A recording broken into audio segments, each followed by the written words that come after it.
Selon les sous-lieutenants Mboui Kalonji-Rigene, porte-parole des opérations Sokola 2 Sud Kivu, la situation sécuritaire dans les positions des points zéro et ses environs dans les territoires du Fizi à province du Sud Kivu demeurent sous contrôle des forces armées de la République démocratique du Congo. Dans un message de mise à jour sur la situation sécuritaire dans l'entité du point zéro, une localité stratégique, les FARDC rassurent que l'ennemi à perte de vitesse utilise donc des réseaux sociaux comme armes pour tromper donc la vigilance et l'opinion publique. Toutefois, le sous-lieutenant Mboui Rigene éclaire l'opinion en affirmant que l'entité des points zéro est sous contrôle de l'armée loyaliste. Je cite: méfiez-vous donc des fausses informations relayées sur les réseaux sociaux sur une prétendue reprise donc du point zéro et ses environs par les rebelles Twiraneho M23 AFC, alliés donc aux terroristes R2F. Il faut savoir que les FARDC poursuivent toujours sa mission de pacification sur toutes les zones et entités sous occupation donc de ces envahisseurs, déclare le porte-parole des FARDC Mboui Kalonji-Rigene, qui poursuit donc en ajoutant que les commandements et les commandants intérimaires donc du secteur opérationnel Sud Sokola 2 Sud Kivu, le colonel Apoko Bangala Michel, appelle la population donc au climat donc à demeurer vigilante et à faire d'autant plus confiance à son armée qui reste déterminée d'en finir avec la coalition machiavéliste, donc a-t-il déclaré. Terminé d'affinir avec cette coalition machiavélique, a-t-il déclaré. Les points zéro à Fizi continue donc un verrou stratégique pour l'ennemi qui veut de centre donc sur Fizi, centre passant donc par les localités de Kishula, Lumanya, Mukera d'une part et d'autre part la localité de Kilembwe. Là nous sommes dans le secteur de Lulenge plutôt, pour atteindre Maniema avant donc de citer par le Tanganyika. Hapa ni point zero. Na huko mkaji hapa point zero. Mimi nilitoka Mikenge nilikimbilia huko point zero. Labda watu wangependa kujua hali yako Mikenge ilikuwa namna gani? Hali ya Mikenge ni mavita tu huku kote, vita sana mingi. Adui aliingia akasambaratisha sisi tukakimbilia huko point zero. Na ilikuwa namna gani mpaka adui kuingia Mikenge? Adui alijitokeza pale sawa vile mnamjua M23 akasambaratisha watu na kukimbia mara moja. Je, kuna wale ambao alijeruhi au namna gani? Watu mingi walikufa kupitia ule adui, bakawakia tu kule. Hawakuzikwa hata. Na kutoka hapa na Mikenge ni kilomita ngapi? Hapa kutoka hapa point zero na Mikenge ni kilomita 28. Na baada ya kuingia mlitoka la miguu kule hao ilikuwa namna gani? Kutoka la miguu tukikimbia mbaya sana mpaka hapa point zero. Labda neno gani ungependa kuambia watu ambao wanakutazama kuhusiana na hali ambayo inaendelea kwa sasa hapa kwa point zero? Vraiment tulishukuru sana kwani tuko deja hapa point zero. Vraiment tulikuwa tulishakimbia. Naona deja ni usalama hapa, kuko usalama, kila kitu kiko bien hapa. Deja ni musoko kwenye tunalema, kila mtu iko najisikia tu iko bien, hakuna shida. Labda neno gani ungependa kuambia wazalendo, FARDC na serikali kwa ujumla kuhusiana na hali ambayo inaendelea, kwa sababu wao ndio ambao walisukuma adui na mpaka sasa mnapata amani? Ungependa kuambia nini? Neno la kwanza mimi nawashukuru kwanza kwani walifanya kazi mingi.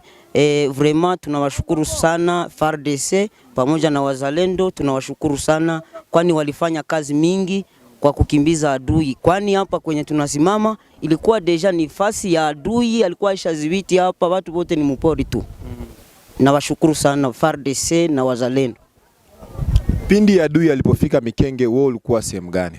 Mimi nilikuwa tu pale Mikenge, pale chini ya anteni Mikenge Centre. Na Mikenge umefanya siku ngapi na adui yuko hapo Mikenge? Mikenge nilifanya siku mingi Mikenge, karibuni ya miaka 7 niko Mikenge. Kipindi adui yuko hapo umefanya kama vile siku ngapi? Hapo Mikenge tulifanya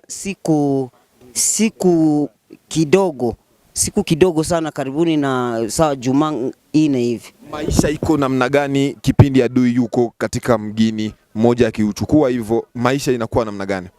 Maisha inakuwa mbaya sana, maisha ya kulala mpori, maisha ya kulowania inji, manake watu wanateseka. Kwanza chakula kuipata ni vigumu, kulala tu mpori tu, vrema hakuna maisha tu ya mzuri. Yako kwa jeshi la taifa ili kugomboa mikenge, unaweza ukashauria taifa yetu, serikali yetu ifanye nini na wazalendo ili waokoe mikenge? Vrema tunawashukuru, tunaweza kusema kwamba ombi letu vrema ni kufuatilia adui wa mfukuze mpaka aende mbali, kwa sababu hiyo population yote itakuwa tu iko bia, sababu tukishafika tu mikenge utasikia tuko tu bia, sababu adui tena aonekane au apige risasi. Victime des affrontements opposés à l'armée appuyée par le jeune résistant Wazalendo contre l'AFC M23 dans les territoires de Mwenga, plus précisément dans la chefferie de Luindi. Au Sud Kivu se trouve sans assistance à Mwenga centre et sa périphérie. Donc je cite, les conditions humanitaires de ménage déplacés de la chefferie de Luindi vers la chefferie de Basile à Mwenga centre qui reste en tout cas caractérisée par la promiscuité. Donc il passe la nuit à la belle étoile dans les écoles, églises, suite à l'insuffisance donc des maisons d'accueil. Rapporte bien fait Fazili Moulonda Walubanda, coordonnateur du cadre de concertation de la société civile bassin des Alia dans la chefferie donc de Wamuzimu. Chers téléspectateurs, les plus vulnérables parmi ceux déplacés sont les AFA, les femmes enceintes et les personnes de troisième âge. La société civile ajoute également que les déplacés n'ont pas accès à l'alimentation, aux kits hygiéniques, aux articles ménagers essentiels, à l'eau potable, donc aux soins de santé. Elle plaide pour l'ouverture des couloirs humanitaires afin d'insister donc ces sinistrés. Je cite, nous demandons donc l'ouverture du couloir humanitaire pour sauver les vies de ces ménages vulnérables et victimes de violences sexuelles. À cas de recherche de survie, la peur reste essentielle, plaide M. Walubanda, coordonnateur du cadre de concertation de la société civile basée des Alia dans la chefferie de Wamuzimu. Il faut savoir depuis plusieurs mois, les combats ont été signalés dans plusieurs chefferies du territoire de Mwenga, notamment Luincha, Basile, Burini, Wamuzimu et Luindi. Le 16 février nous rappelle les martyrs de la démocratie. Il y a des Congolais qui voulaient le changement, les Congolais qui voulaient la démocratie et ils voulaient la conférence nationale souveraine. On avait ouvert la conférence nationale, mais qui était tout de suite fermée. Et les Congolais ont demandé avec beaucoup de courage la réouverture de cette conférence nationale souveraine et ce qui fut fait grâce à cette marche du 16 février. Donc aujourd'hui, nous sommes là pour le devoir de mémoire, de nous rappeler de ces martyrs.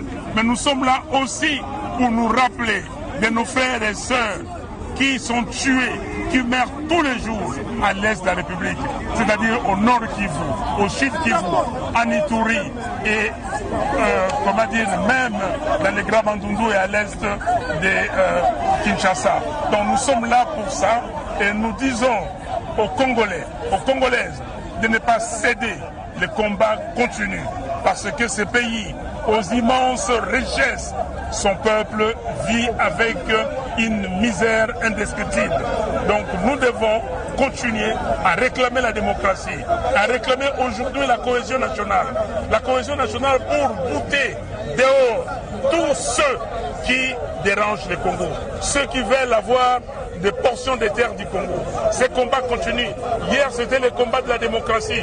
Aujourd'hui, c'est le combat de la démocratie, le combat de l'intégrité territoriale, le combat de la cohésion nationale. C'est le combat que nous allons continuer et je suis très content que les Congolais se souviennent de cette date. Pour tous ceux qui sont fonctionnaires de l'État depuis des années, ils savent qu'au premier trimestre de l'année, il existe un glissement en termes d'opérations de paie qui doivent être réalisées parce qu'au niveau du premier trimestre, particulièrement au mois de janvier, il y a des nouvelles mécanisations et des nouvelles mises à jour qui doivent être opérées.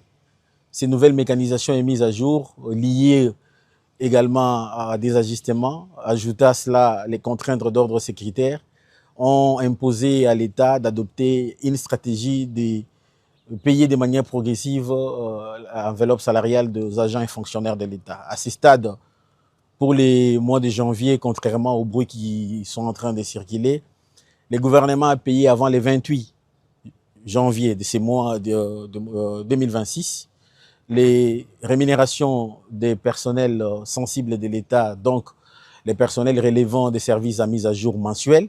C'est notamment les éléments de nos forces armées, les éléments de la police nationale congolaise, les membres de la DINACOPé, donc les enseignants pour la province de Kinshasa.